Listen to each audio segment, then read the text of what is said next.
Yo, what is really good, my dudes? Today is Tuesday, May 29th, 2018, and we got another RuneScape update for y'all. Today we see the release of Solak, the Guardian of the Grove. So without any further ado, let's jump right into the video. Let's go. Cats is the illest. What you talking about, Willis? Alright guys, before I get started, I know a lot of my followers are going to understand this, but I do have to say this because it is a very large game update and that will generally bring in new viewers, that this is not a guide on Solak. This is a look at the game update as a whole. At the time of this recording, nobody has even gotten the first kill yet. A bunch of people are going to be streaming it on Twitch, so if you do want to see that, check it out over there. With that out of the way, let's jump right into the content itself. Now, Solak is located in the Lost Grove, which is just west of the Incandescent Wisp location, as you can see on screen here. Here you will find a standing stone amongst a series of rock formations. Simply interact with the sandstone and you'll be teleported to the Lost Grove. That will take you to the Grove and you can then access Solak.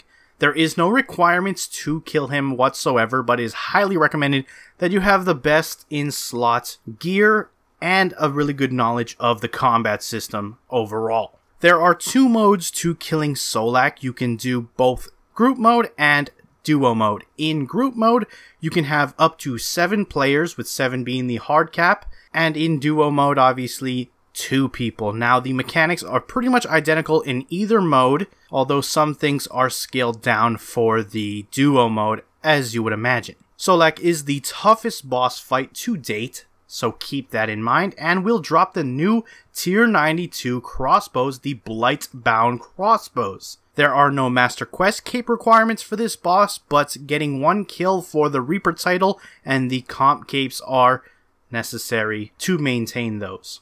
If you are a Golden Premier Club owner, then I highly recommend you go over to the Guardian of the Vault in the Varrock GE, because he will give you Lost Grove mushrooms. What they will do is grant you 5 penalty-free deaths when attempting to take down Solak. Remember though that you will need to have a mushroom in your inventory for when you die. So that is good. Remember, Gold Premier Club, head over to the Guardian of the Vault to get 5 basically free attempts at Solak. Like I said, many people are going to be streaming it on Twitch to try to get that first kill, so it's going to be really exciting to see that race take place and see who finally gets the first kill and how long it actually takes them after launch to get that first kill. So I'm really excited. Do stay tuned for those on Twitch.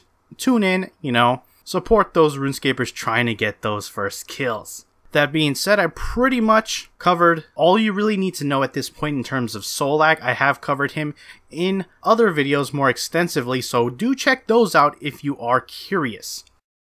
Shifting gears now, we actually have a special Solomon Store sale going on this week with 50% off on the following items: the Arcane Resting, Agile Divination, Powerful Divination, Sky Jump Teleports, Lightning Blast, Achievement Banner, Spike Trap, Ariane Pack, Assassin's Pack, Jungle Gorilla, Dragon Keepsake Key 6-pack, Blade Wings, Firestorm Blade, Vitality Suits, Krill's God Crusher Armor, Growth Surge, and the Beachwear Outfit. So if any of those are of interest to you, do head on over to the Solomon Store, and like I said, they will be 50% off for this week. Anyways guys, that pretty much wraps up all the major game updates information. We're going to head on over to the patch notes and see exactly what we got going on over there, so let's go ahead and check it out. An oak tree next to the Ardoin lodestone once again has its canopy attached to the tree trunk. Players can no longer kill R-hats without meeting the 96 Slayer requirement. Protean planks are now consistently used as crafting materials when using a clockmaker's bench inside a player-owned house. Updated the warning message received when resetting a player-owned house at an estate agent to more fully explain what is or isn't lost. Fixed an issue that occasionally caused scroll bars to break when swapping between legacy and non-legacy UI modes. Having fragment arrows or bolts equipped no longer applies their damage bonus when using a thrown weapon. And finally, casting certain spells on interface components via the action bar will no longer cause players to disconnect. And that is your patch notes, really small this week, but the highlight of today's update is obviously Solak, which we've been waiting for pretty much all year. But it's now finally here. Let's see who gets those first kills, as I've said earlier. Anyways, links to the patch notes and the main game update will be down in the description below, so you guys can check it out for yourself over there. With that being said, I'm going to wrap up the video there. If you have enjoyed it, hit that like button. If you are not subscribed yet and you want to stay up to date on all things RuneScape related, then hit that subscribe button. Anyways, I appreciate you watching. I am out. Peace.